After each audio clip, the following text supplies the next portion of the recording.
Hi there, and welcome to a very special Call to Cinema because tonight I am not just reviewing the brand new Texas Chainsaw Massacre movie that came on Netflix, but I am going to be ranking all of the Texas Chainsaw films here and give them an order from from number one to number nine. Number one, of course, being the best, and number nine being kind of lower down there. I'm a big Texas Chainsaw Massacre fan. I got to put that out there right now. And when I'm doing the review for this film, there's a few things that I want to to get out of the way first. So it's been a divisive film for some people, and I'll tell you this: it's been a divisive film for some wrong reasons.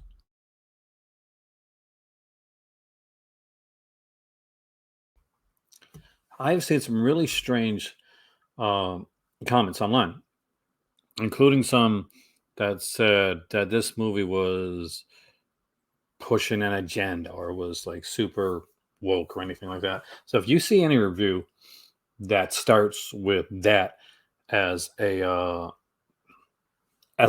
complaint, you can turn it off because they didn't get the film or they didn't watch the film. And I'll explain to you really quickly why. So the new Texas Chainsaw Massacre film is about a group of young adults that have bought the leases out to this ghost town, and they're going up there to check it out. They comprise of a couple and two sisters. One of the sisters was a victim of a school shooting, and the other one is her older sister that's very protective of her, played by Sarah. And I want to make sure I got this right. I do have a cheat sheet up for the names because you know me and names, guys. Not exactly the greatest when it comes to that. So cast wise, we got here Sarah Yarkin playing Melody. We have Elsie Fisher as Lila. That's the two main leads, and the third lead here is Mark Burnham as Leatherface. We also get Mo Dunford as Richter and Jacob Lattimore as Dante. Uh, Olin Foray as Sally Hardesty. I'm probably butchering the name. I do apologize. Jessica Allen as Catherine. We get Nell Hudson as Ruth. And I guess the other most important characters that we got to talk about is Alex Krieg as Mrs.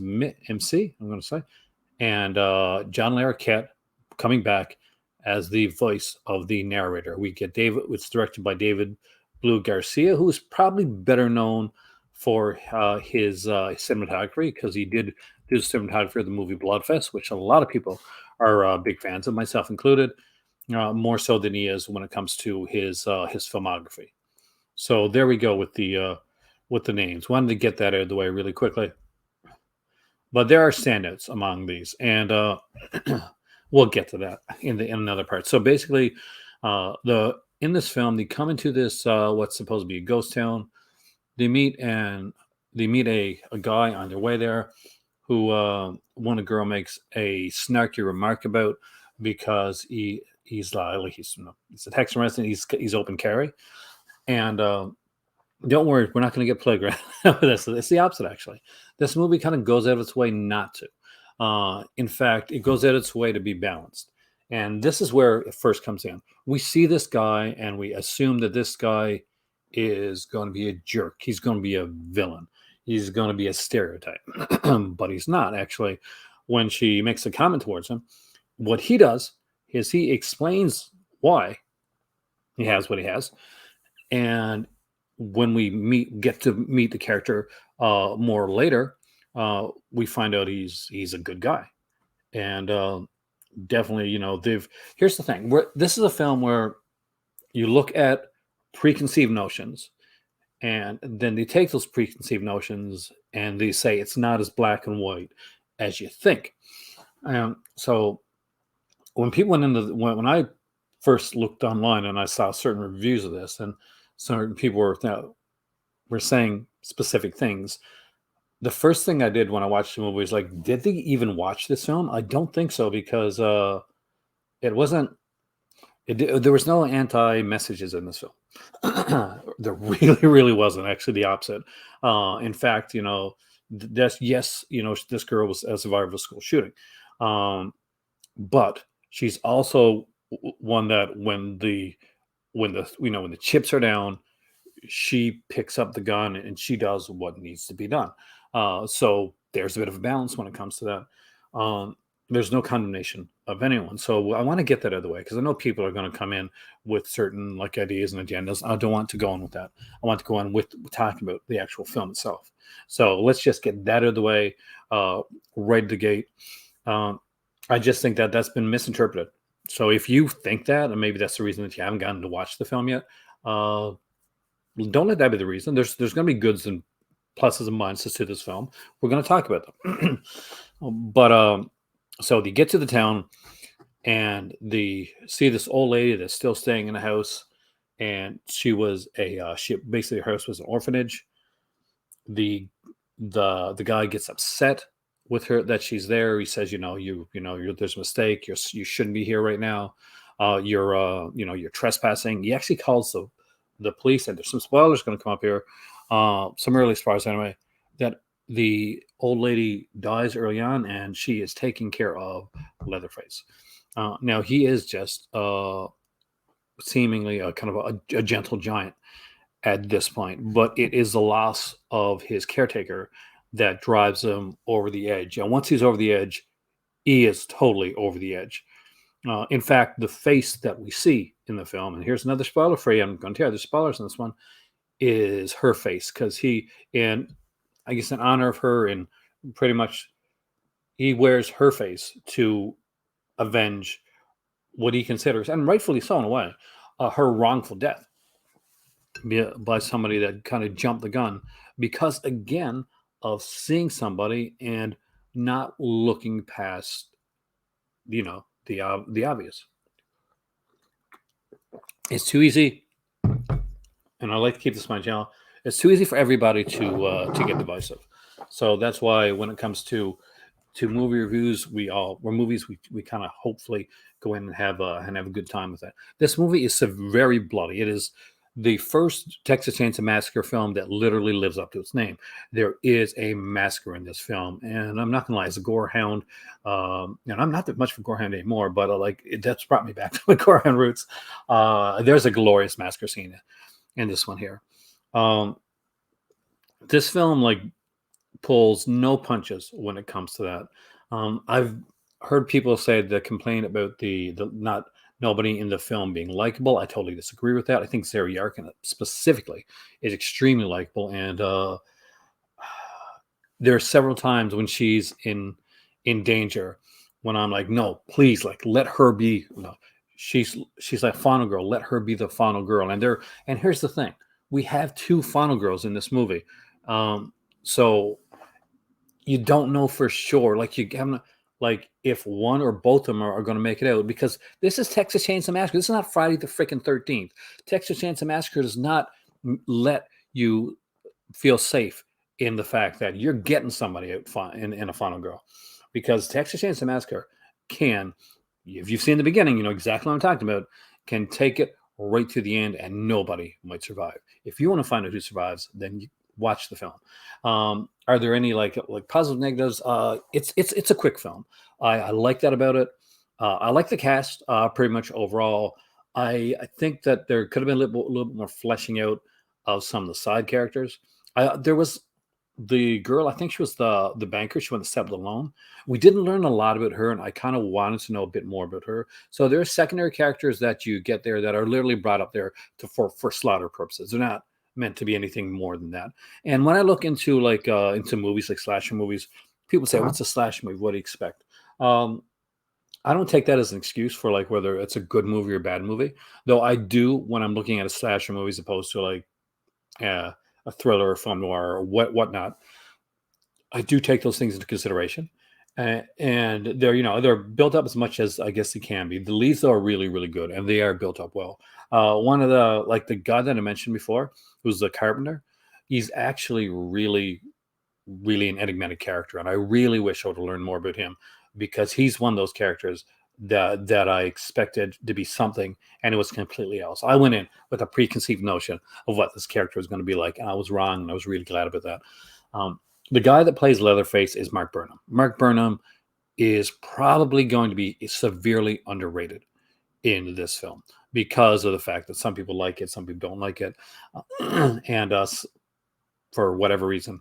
but he is so good in this movie. Like he is hands down, he's one of the top Leatherfaces. He does a great job. And what really makes it, what really shows how good he is he goes from being like this kind of this gentle giant to this confused guy to like this scared, sad guy to a monster. And he plays every single part of that role perfectly. He is pitch perfect in this film. Everything that he does is great. Now, some people are going to look at this and they'll say the Sally Hardesty thing is a copy of like 2018's Halloween. Now, the last time I checked, 2018's Halloween was completely reliant on Michael getting out and the fight between Laurie and Michael. Sally Hardesty in this film here, just so you know, is a very much a side story. This is not the crux of this story. It is a nice kind of wink and a nod, kind of a throwback to it.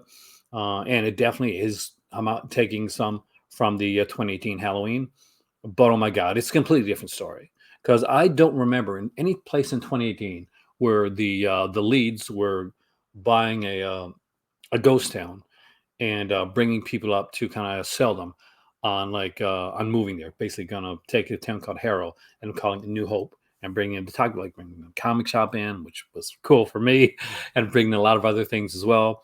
Um, so it's a completely different story. So if you go into this thinking, oh, Sally Hardesty is in this, she wants to get Leatherface. This is a complete like Halloween ripoff. Not at all. It's so much not that it utterly is baffling that anybody would say it. You would have to completely look at a surface level of this film to use that as a complaint for the film. I can get like you not liking Sally Hardison used in the film enough, because that again is another negative for me. She is put in here. She is kind of labeled as kind of a badass character. And I got news for you guys. Before Halloween 2018 came around, the whole freaking Alien franchise happened. And you know what? That they did it there first too. And just because somebody comes back and is a survivor girl and becomes strong, that doesn't mean it's Halloween 2018. And sadly, Sally Hardesty does not get enough to do in this film. I'd like to see more with that character. So overall, how was this film? It was really freaking good, actually. I really enjoyed it. It moves fast. It's brutal. It's gory. It doesn't. It's no Leatherface is scary. Some people will say that the lack of the family. I understand this actually. Well, is a negative, and normally it would be because in a lot of times when we're watching a Leatherface film, a Texas Chainsaw Massacre film, do you know what happens?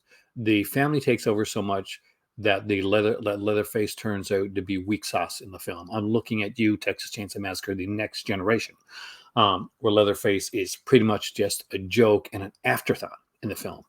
But the Leatherface in this one is clever. He is a hunter. He is an apex predator, and you see that, like the way that he moves things, the way that he tricks people. This is not a stupid Leatherface.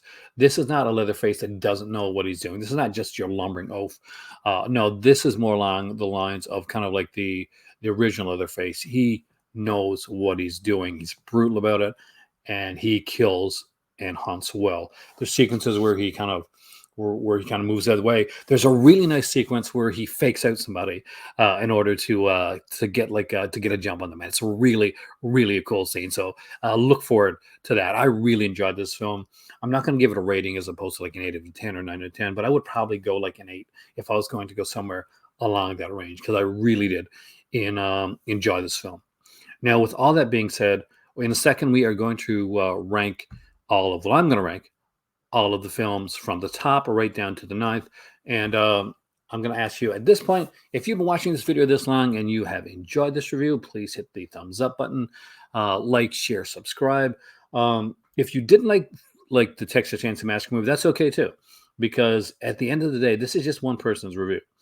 I'm giving you my reasons why I liked it and my thoughts on some of the negatives that I've heard online that I think are overtly silly. But like, share, subscribe. Down below is a donation link if you'd like to donate to the channel. It would be muchly appreciated. This was going to initially be a live video that I was going to do. Unfortunately, recently, live videos have taken a bit of a dip, especially when it comes to things like super chats, donations, stuff like that. And I know, and I'm guessing, it's February, it's that time of year. So, but it has made it a lot harder to do things on the channel, especially for doing longer purposing videos. And with that being said, I promised you that we were going to rank all the films. So I'm going to rank right now all of the number films. No, I'm not. I'm going to rank all of the films for the Texas Chainsaw Massacre franchise. And I'm going to have some hot takes. So, like, know that going in. We're going to get some hot takes here when it comes to this series of films. Now, there are 9 films. This franchise has 9 films, by the way, guys. And it goes everything from Texas Chainsaw Massacre, the original, which I will say right now is one of my favorite films. Actually, it is a near perfect film. And so I'm not even going to make you guys, what's going to be number one. This is not going to be one of those things where you're going to have to wonder what number one is going to be. Number one, it is Texas Chainsaw Massacre 1974. It is, for me, a near perfect film. I think it's an utterly brilliant film. It's amazingly well done and well shot. And I utterly adore that film. In fact, I'm going to go down. I'm going to be ranking them until I get to the bottom one because I want to keep that as more of a surprise. I think that's going to surprise people more than anything else.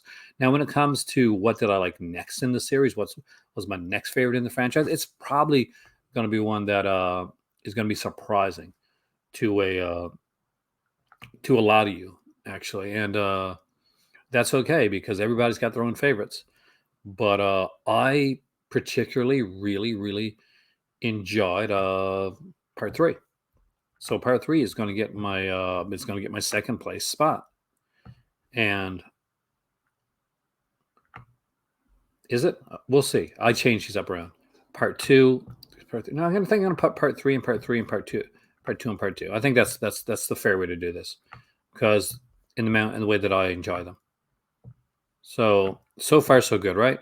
The first 3 films pretty much ranked exactly where a lot of people rank them. The first one being the best, the second one being the second best, third one being in the third place position. Now, in the 4th place position, well, here it comes, guys. Here's one of the hot takes. We're going to put the new Texas Chainsaw film because Leatherface is really, really well done in this film.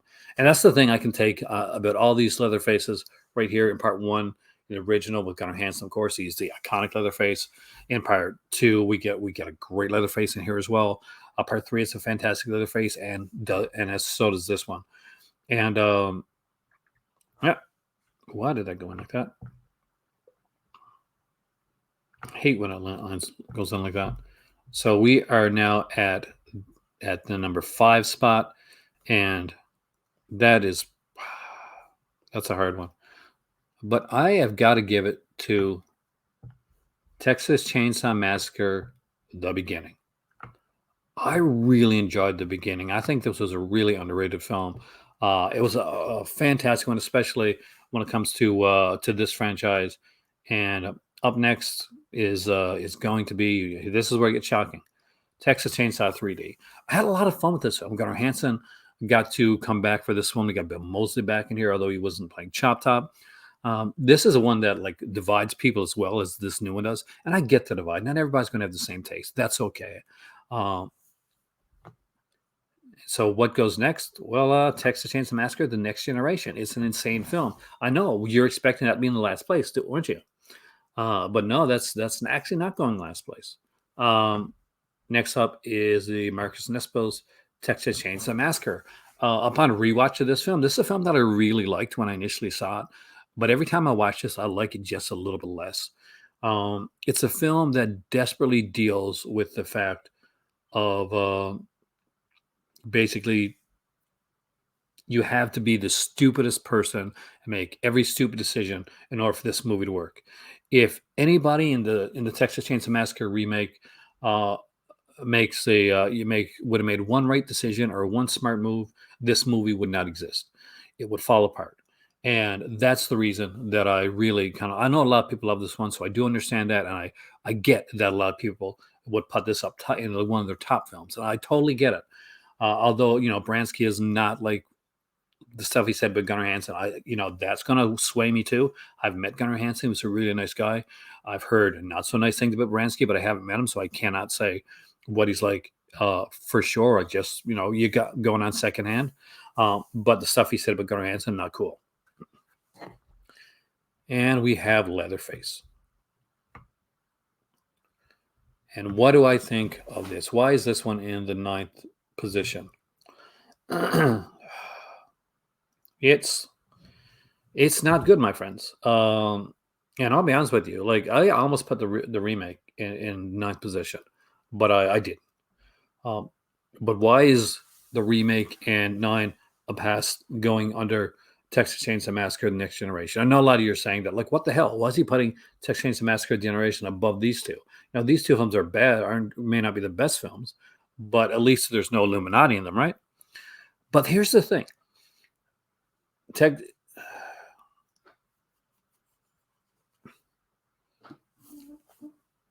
Here's the thing.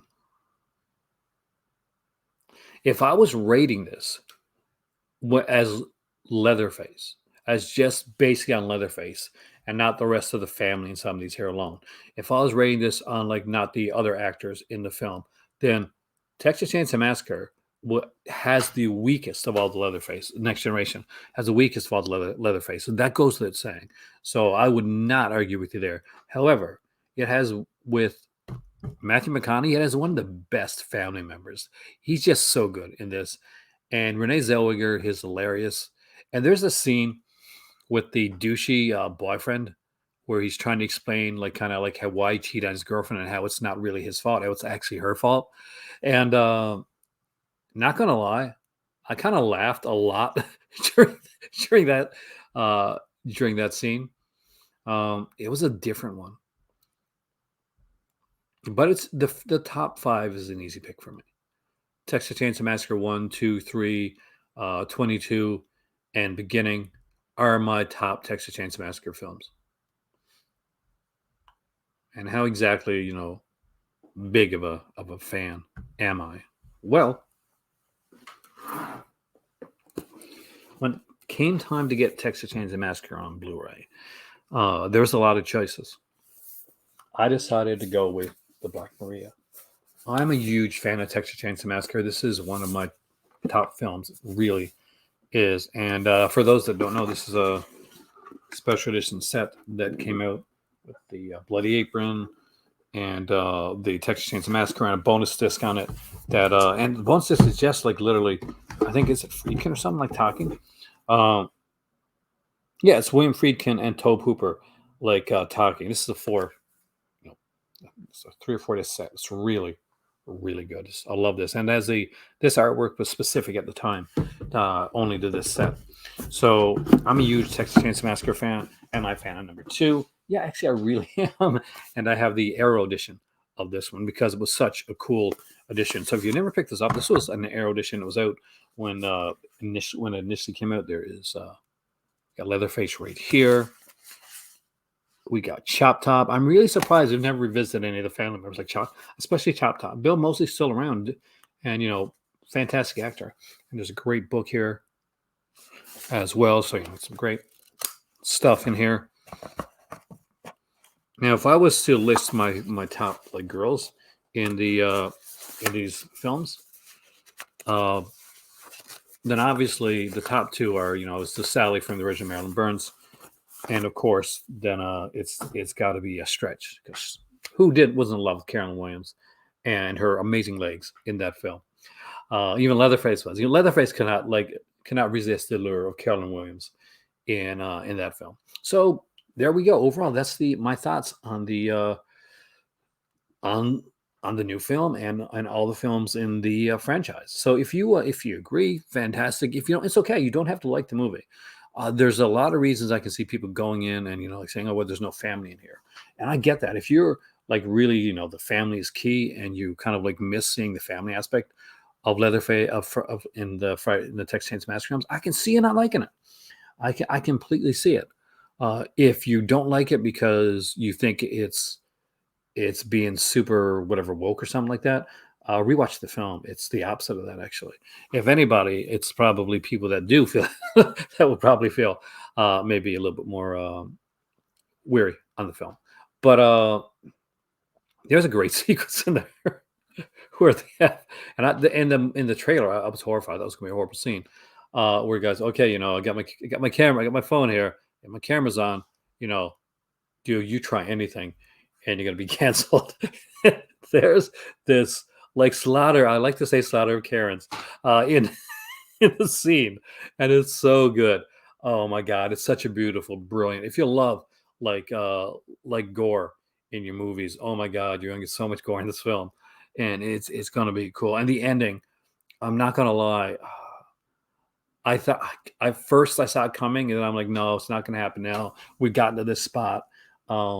This is where we're gonna do it. And then the movie just came along and punched me in the stomach, like, and then it punched me again, like lower. And I'm like, oh, are you serious? Are we gonna do that?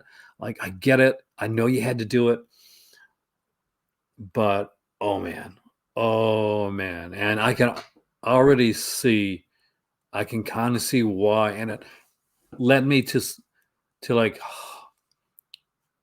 to another thing. And like when you watch this movie, if you watch the movie again, friends, it's let me know if you think we're going to see a specific face if we get another film in this series. Um, and that may be one of the reasons that a certain person was cast. So if you've seen Texas Chainsaw Massacre at the beginning, friends, you know exactly what I'm talking about. Um, but yeah, so I was like, are we gonna go there? Are you gonna go there? I'll watch it after the for the after credit sequence. Oh, by the way, this movie is filled with a ton of homages and throwbacks to the original films. So it's gonna also be a drinking game. There's so many that are thrown in there. So make sure you can catch them all. I'm not going to do like a video. I'm not screen crush. I'm not going to video where I'm going to go through the into all the different things that were put out there. But there's so many things. This is a movie that I think is going to work better on repeat viewings. I watched it twice, and I'll watch it again. I just wanted to get it space myself, but I wanted to watch it at least twice for this review here. Hopefully, you guys enjoyed this. It's something different for me. It's a review and a rank, and I know that rank is going to piss some people off. I know that some of my thoughts are going to piss some people off. But that being said, I bloody loved it. Thank you so much for watching. Have a great evening. And, be careful. People are not always what they seem. The person that looks like the bad guy may not be the bad guy, and that sweet looking person may not be as sweet as you think. And as always, in the cult of cinema, there is always another movie, but there is only one you. So take care of yourself and pass it on to others as well. Have a fantastic evening, and I will see you soon here in the cult of cinema.